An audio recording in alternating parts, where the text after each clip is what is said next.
Hello guys, welcome back to my YouTube channel The Nursing World.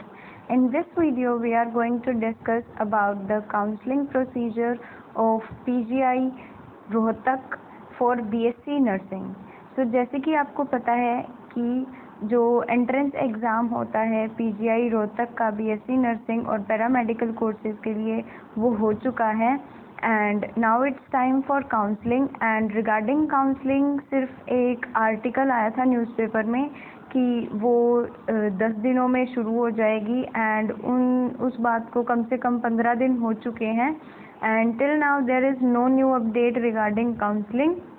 सो आज इस video में हम सिर्फ जो डॉक्यूमेंट्स रिक्वायर्ड होते हैं काउंसलिंग के प्रोसीजर में जो हमें कैरी करने होते हैं, और one thing I want to tell you is that कि जो सबमिशन होता है जो डॉक्यूमेंट्स का वो ऑफलाइन होता है। हमें पीजीआई रोहतक में जाके अपने जो कॉलेज हमें अलॉट किया है उसके लिए ऑफलाइन फॉर्म या जो कहते हैं डॉक्यूमेंट्स वो हमें सबमिट करवा के आने होते हैं and the list of the documents which you have to carry वो सब आपके सामने है।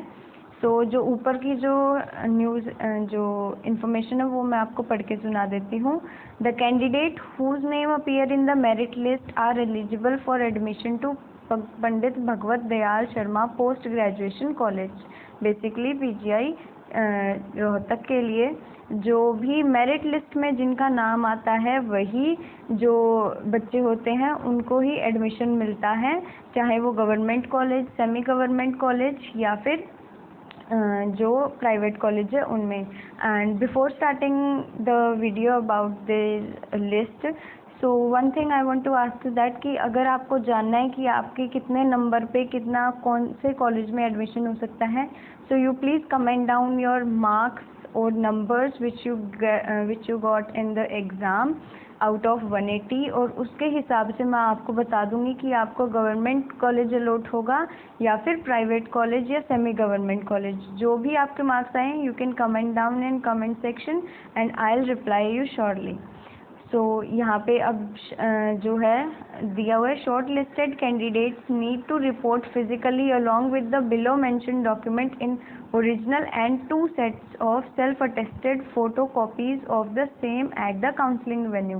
तो यहाँ पे सेल्फ अटेस्टेड जो ओरिजिनल डॉक्यूमेंट्स कैरी करने के लिए कहा है उन्हीं की जो 2 सेट मतलब 2 कॉपी हर डॉक्यूमेंट की पर डॉक्यूमेंट आपको खुद से साइन करना है। सेल्फ अटेस्टेड मीन्स खुद से साइन करना है उन पे। नाउ जो लिस्ट है वो मैं आपको बता देती हूँ क्या क्या आपको लेके जाना है। हाई स्कूल सर्टिफिकेट, जो आप जिस स्कूल में आपने 12th पास की है उसका certificate, 10th+2 senior secondary school examination certificate and score card. तो यहाँ पे एग्जामिनेशन सर्टिफिकेट और बेसिकली 12th की जो आपकी मार्कशीट है वो आपको कैरी करनी है। करेक्टर सर्टिफिकेट जो कि स्कूल इशू करता है तो वो आपको कैरी करना है। Resident certificate if applicable, resident certificate basically जो हम कहते हैं डोमिसाइल, जो आपको ये बताता है कि आप यहाँ जिस भी पर्टिकुलर रीजन में आप 10 या 12 साल से यहीं पे लगातार रह रहे हैं, तो वो डोमिसाइल सर्टिफिकेट या रेजिडेंट सर्टिफिकेट कहलाता है। एंड ये ज़रूरी है, यहाँ पे लिख रखा है इफ़ एप्लीकेबल बट ये ज़रूरी है। सो आप ये अगर नहीं बनवा रखा है तो आप इसको प्लीज़ बनवा लें क्योंकि इसमें इतना टाइम नहीं लगता।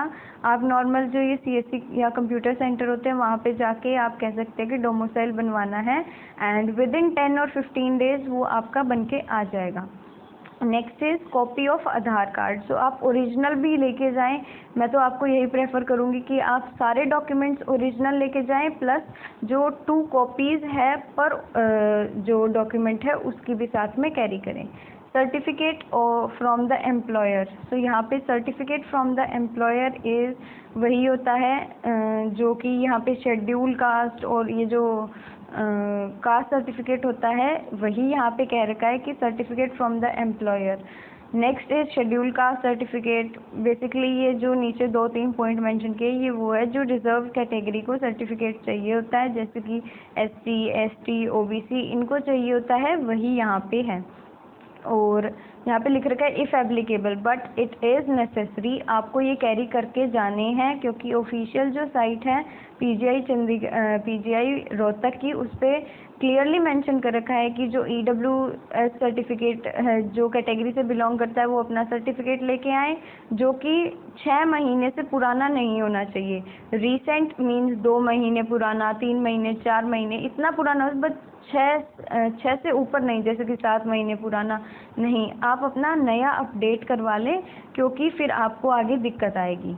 सो आप पहले ही तैयारी कर लें। तो ये रिजर्व्ड कैटेगरीज के लिए जो सर्टिफिकेट है वो चाहिए, जनरल कैटेगरी को कोई सर्टिफिकेट की रिक्वायर्ड नहीं है। Certificate in respect of person with disability candidate, तो यहाँ पे PWD जो सर्टिफिकेट है वो मांगा हुआ है।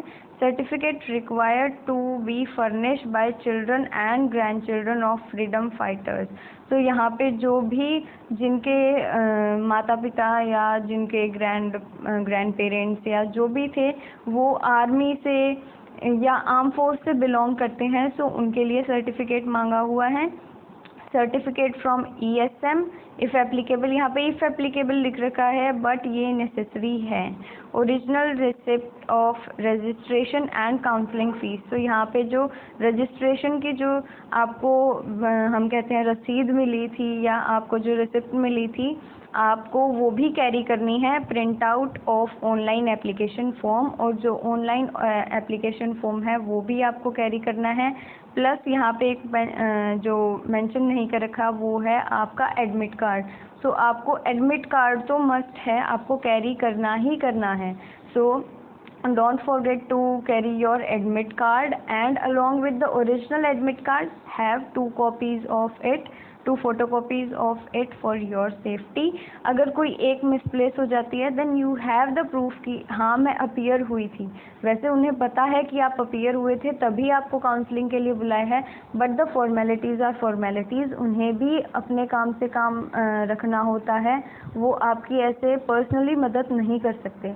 So for your convenience, take 2 photocopies along with the original one.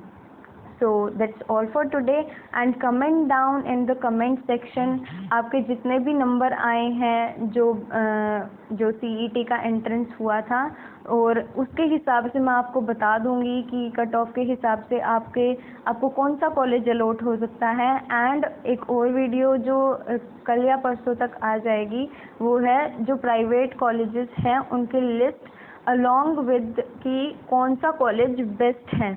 And अगर आप अपना एरिया भी बताते हैं, so I can also give you suggestion regarding which college is suitable for you according to your area.